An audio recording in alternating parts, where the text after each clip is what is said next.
Selamat datang di channel Kinawikrama. Apa kabarnya kalian semua? Semoga hari ini membawa kesehatan, keselamatan, dan kelimpahan rezeki bagi Anda dan keluarga. Amin. Assalamualaikum, salam sejahtera, Om Swastiastu, Rahayu, Rahayu, Rahayu. Kapitayan adalah salah satu agama kuno yang dipeluk oleh masyarakat Nusantara. Beberapa kalangan berpendapat bahwa agama ini merupakan agama asli dan tertua di Nusantara. Kapitayan lahir jauh sebelum hadirnya pengaruh Hindu dan Buddha, bahkan beberapa pihak menganggap bahwa agama ini bersumber dari ajaran Nabi Adam. Hal ini dikarenakan penganjur pertama yang disebut, Hyang Semar, merupakan keturunan ke-9 Nabi Adam.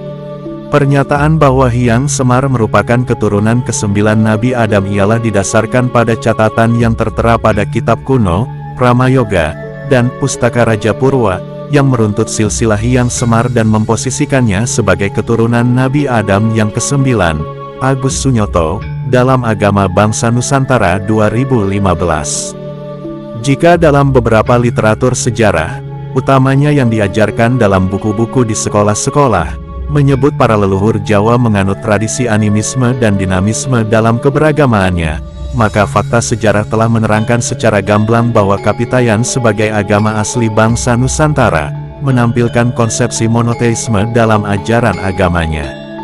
Bahkan dalam tulisan di Jurnal Konstitusi tahun 2019 berjudul, Akibat Hukum Pemisahan Hak Beragama dengan Hak Berkepercayaan dalam Undang-Undang Dasar 1945, di situ disebutkan secara tegas bahwa agama leluhur Kapitayan telah mengenal adanya konsepsi tentang kemahatunggalan, Tuhan yang keberadaannya ada pada alam dimensi yang berbeda dari manusia. Menurut Agus Sunyoto dalam bukunya berjudul Atlas Wali Songo, buku pertama yang mengungkap Wali Songo sebagai fakta sejarah, secara sederhana Kapitayan didefinisikan sebagai agama yang memiliki keyakinan terhadap sesembahan utama kepada Sang Hyang Taya. Posisi Sang Hyang Taya sendiri dimaknai sebagai sesuatu yang hampa, kosong, suwung, awang-uwung. Menurut pandangan ini, Taya dimaknai absolut, sehingga tidak dapat dipikirkan, dibayangkan, dan tidak dapat didekati oleh panca indera. Leluhur Jawa kuno biasa mendefinisikan Sang Hyang Taya dalam ungkapan, tan kena kinayang apa, yang memiliki arti tidak bisa diapa-apakan keberadaannya. Dengan artian bahwa zat ini tidak ada tapi ada, tidak bisa dilihat oleh mata tetapi eksistensinya diyakini ada sebagai satu-satunya sumber kekuatan. Oleh karena ketiadaannya yang sebenarnya ada, diusahakan untuk mengenal dan menyembah Sang Hyang Taya, melalui sesembahan yang dianggap mempribadi dalam nama dan sifat Tu atau To, yang berdaya gaib serta bersifat adikodrati. Selanjutnya Agus Sunyoto menjelaskan bahwa makna Tu atau To memiliki artian, tunggal dalam sat, atau satu pribadi, yaitu kebaikan dan ketidakbaikan. Tu juga lazim disebut Sang Hyang Tunggal yang memiliki dua sifat kebaikan dan ketidakbaikan. Tu yang baik disebut sebagai Tuhan yang dikenal dengan nama Sang Hyang Menang, sedangkan Tu yang bersifat tidak baik disebut hantu yang dikenal dengan nama Sang Manikmaya. Menurut ajaran Kapitayan, Sang Hyang Menang dan Sang Manikmaya menyatu dalam sifat Sang Hyang Tunggal. Berdasarkan penjelasan di atas, sifat utama Sang Hyang Tunggal adalah gaib, dan tidak terlacak oleh indera manusia. Kondisi yang demikian membutuhkan sarana yang dapat ditangkap oleh indera dan alam pikiran manusia, sehingga dalam keyakinan Kapitayan, Tu atau To itu mempribadi dalam segala sesuatu yang memiliki nama Tu dan To antara lain seperti watu atau batu, turumbuk atau pohon beringin, tugu, tulang, tundak atau bangunan berundak, tutut atau hati, limpa, tosan atau pusaka, topeng, toya atau air. Dalam praktiknya, puja bakti terhadap Sang Hyang Tunggal dilengkapi dengan sesuatu yang memiliki nama Tu atau To, semisal tumpeng atau sesaji, tumpi atau keranjang dari anyaman bambu, tuak atau arak, tukung sejenis ayam, yang semuanya ditujukan untuk memohon sesuatu hal-hal yang baik. Sementara untuk persembahan kepada Sang Manikmaya dilakukan peribadatan serta sesembahan khusus yang biasa dikenal dengan sebutan tumbal. Konsep peribadatan di atas dikhususkan pada permohonan kebaikan dan menolak keburukan berdasarkan dua poros yang dimiliki oleh Sang Hyang Tunggal. Sementara ritual peribadatan terhadap Sang Hyang Taya biasa dilakukan melalui penyembahan dalam kehidupan keseharian yang dilakukan di suatu tempat yang disebut sanggar, semacam langgar yang beratap 4 atau tuempang. Sanggar inilah yang mengilhami penyebutan langgar sebagai tempat peribadatan bagi umat muslim di berbagai pelosok, khususnya di daerah Jawa. Di Madura sendiri penyebutan tempat peribadatan dalam sistem Taneyan Lanjan lazim disebut sebagai langgar. Hingga saat ini, beberapa ritual atau sarana peribadatan peninggalan Kapitayan masih lestari dan menyatu dalam beberapa agama baru, seperti sembahyang, sembahyang, puasa, upawasa, pitutur, pemberian nasihat, pidato, mulang, piwulang, menyampaikan ilmu pengetahuan. Bahkan, nama pondok pesantren, yang kini menyebar ke seluruh pelosok Nusantara dan menjadi pusat transformasi keilmuan Islam adalah konsep pendidikan keagamaan yang diadopsi dari sistem pendidikan Kapitayan seperti santri, padepokan.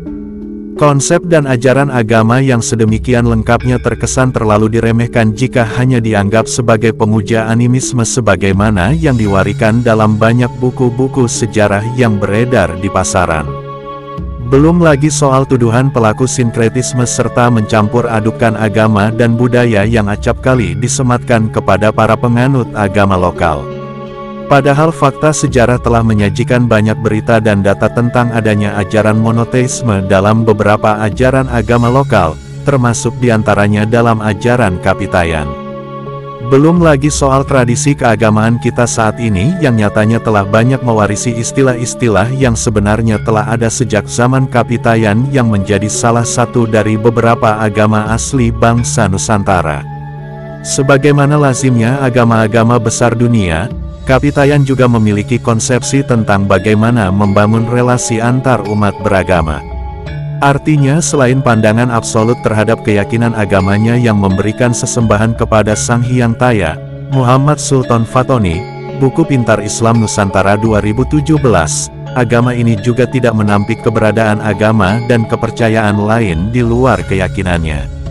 Selain itu, dalam konsep Kapitayan, keberadaan agama lain senyampang memiliki konsepsi ketuhanan yang sama-sama mengusung ajaran Tuhan yang Maha Tunggal, maka harmoni dan kerukunan bukanlah sesuatu yang sulit untuk dicapai dalam kehidupan keseharian. Hanya saja mengenai pandangannya terhadap keberadaan agama lain ini, Kapitayan hanya memberikan keterbukaan terhadap pemahaman agama-agama yang sama-sama mengusung ajaran monoteisme, yakni suatu ajaran dan konsep agama yang menganggap Tuhan itu satu tunggal dan tidak terwujud berdasarkan tangkapan panca indera. Karenanya, para penganut Kapitayan menyeleksi secara ketat masuknya pengaruh agama-agama yang datangnya dari luar.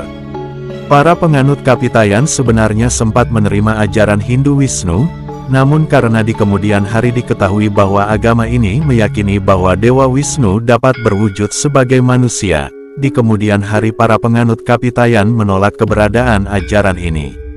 Sementara agama Hindu yang diterima pada saat itu hanyalah Hindu Siwa yang memiliki pandangan bahwa Tuhan tidak dapat berwujud layaknya manusia. Pandangan yang demikian memiliki kesamaan konsepsi dengan ajaran ketuhanan, Kapitayan yang menganggap Tuhan itu Maha Tunggal dan tidak berwujud dalam radar panca indera. Sehingga dalam konteks ini, hak dan kebebasan beragama dalam ajaran Kapitayan hanya berlaku pada agama-agama yang memiliki konsep ketuhanan monoteisme. Wajar saja bila di kemudian hari, Islam dapat diterima dan diperbolehkan untuk disebarluaskan di bumi Nusantara. Hal ini disebabkan oleh adanya kesamaan pandangan tentang konsep ketauhidan. Agus Sunyoto, wawancara pada tanggal 10 Mei tahun 2020.